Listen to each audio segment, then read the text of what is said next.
Hi,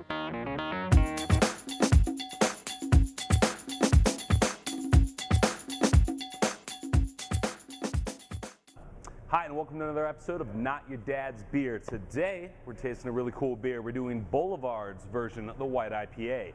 Now, remember last week we went ahead and did the Deschutes version. It's a double collaboration, but each one brewed their own version of it. But they collaborated together. So this one is really cool, 750 milliliter, corked and caged, White IPA by Boulevard. You see right here on the front, hand signed by both master brewers from both Boulevard and Deschutes. Now, this thing is 7.4%, meant to be shared. My expectation, based upon what I saw from last week's Deschutes, is that it's going to pour just like a Belgian wit beer, probably more on the wheat side and not as hopped. Because when you look at Deschutes, do way more IPA-based stuff, where Boulevard's way more on the Belgium side. So this is probably more their category of the Belgian wit style IPA. White IPA. It's part of the Smokestack series. I decided to do this one simply because it's really cool, unique, one of a kind. It's still in the stores, so after you see this video, if you like what you see, go buy a bottle. Secondly, well, we had this at our anniversary party. If you weren't here, it was a hell of a good time, and we had it on draft. It was a really cool gift from Boulevard, so I thought, why not return the favor? Let's talk about that beer, show everyone else out there, and well, you know, if you like what you see, go get it, because this is a perfect summer beer. At least that's what the Deschutes was. I have all the faith in the world with the Smokestack series and Boulevard. So we're going to go ahead and pop it open, see what it tastes like, get into it, see what we're going to pair it with, decide when is the best time to drink it, go from there. All right, so we're going to go ahead and pop open Boulevard's White IPA. As you can see, this is corked and caged, which means it's going to be re-fermented in the bottle. So try not to shake your beer. Have a little faith. When you open up these things, you want to twist the cork, not the bottle. Boulevard typically has pretty tight corks on there. Nice little hiss to finish it off. This thing opened up just fine. Let's go ahead and pour it. See what we're getting off this sucker, yeah?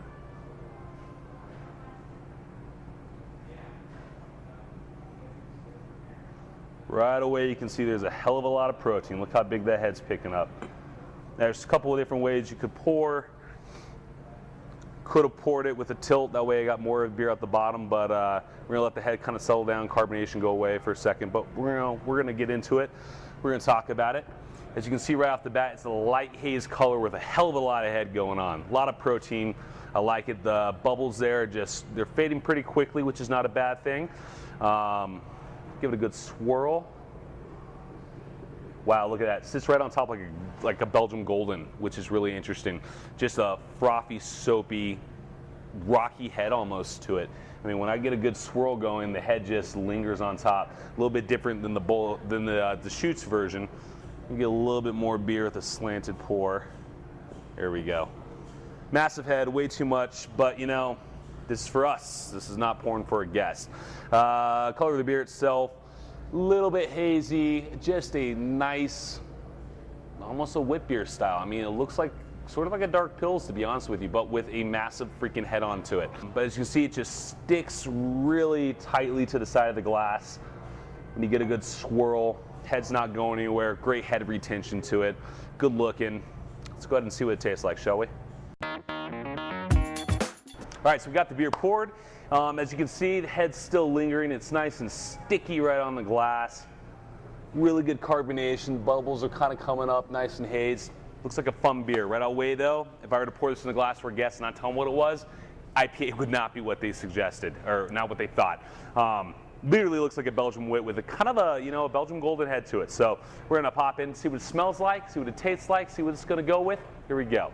So get a good swirl to it. You want to get the aromatics of the beer coming out. You want to hit the oxygen inside of the beer. It's going to allow the aroma to come out. It's called the nose. When you pour it into a nice tulip like this, literally it's going to trap the flavor right here on the inside. So when you get your nose in there, you get a big smell. It's a good 8-ounce pour. Let's give it a go. Right away, completely different than the Deschutes White IPA. Citrus, spice, coriander. This doesn't smell bitter whatsoever. It does not smell dry hopped. It does not smell like an IPA.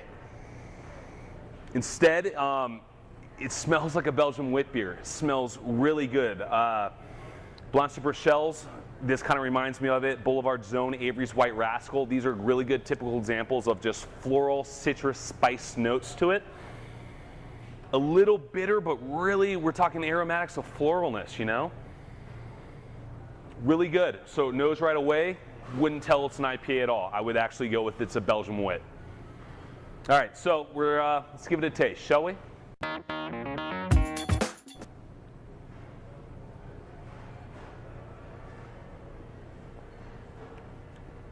And there's your IPA.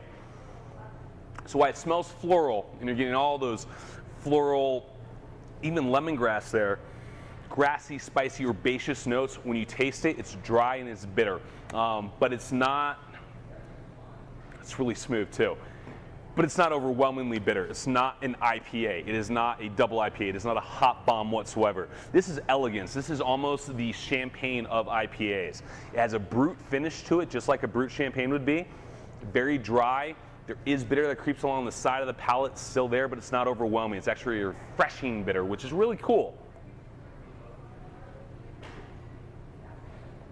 The body itself is very light and very thin, which is interesting. I mean, even though it looks like a Belgian wit, smells like a Belgian wit, I expect it to have a little bit more of a medium body. Not a bad thing that's light. It makes it very quaffable, very easy, thirst quenching, pound it down. Which, you know, at 7.6%, yeah, 7.4%, got to tell you it's interesting how easy it is to drink.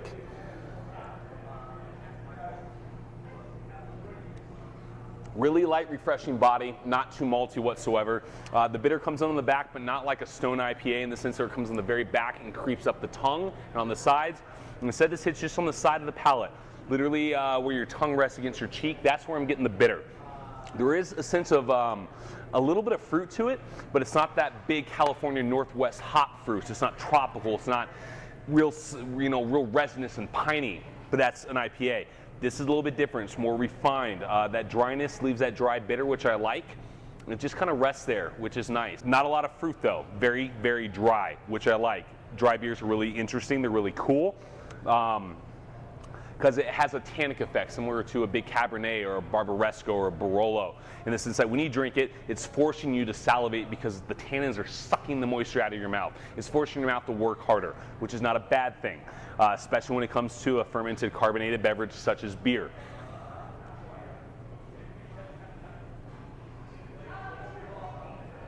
Big spice though. The hops here are not fruit forward, they're spicy, which I like. When I say the spice, think of Belgian Golden, such as like Duvel would be a really good example of the spiciness I'm getting, but throw in like a Bristol El Vicino IPA type bitter. It's not overwhelming. This right here, if you say you don't like IPAs, guess what? I found one for you. Go buy a bottle.